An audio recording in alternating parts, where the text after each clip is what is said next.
Donc, des gens ont été tirés au sort pour faire des propositions concrètes afin de réduire de 40% ou plus les émissions de gaz à effet de serre dans une ambiance de justice sociale. Ça, c'est à peu près la lettre de cadrage d'Édouard Philippe.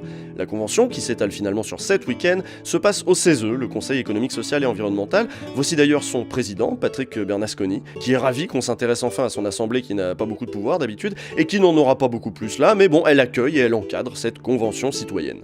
Après 9 mois de travail, les 150 citoyens de la Convention citoyenne pour le climat ont adopté le rapport final. 149 propositions, une seule, la réduction du temps de travail à 28 heures hebdomadaires, a été rejetée.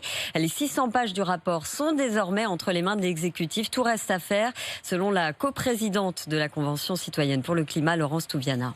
C'est quand même une vision assez radicale et assez négative. C'est un peu le retour de l'écologie punitive. Voilà, de l'avenir, c'est une écologie punitive. C'est, comme je le disais tout à l'heure, on passerait d'une sorte de dictature médico-technocratique qui nous a enfermés chez nous à une dictature écolo-protectionniste, avec des propositions dont on se demande quel est le rapport avec l'écologie et la nature. Par exemple, la taxation des dividendes, Taxer 4%. les dividendes, réduire la durée du temps de travail, on voit pas très bien.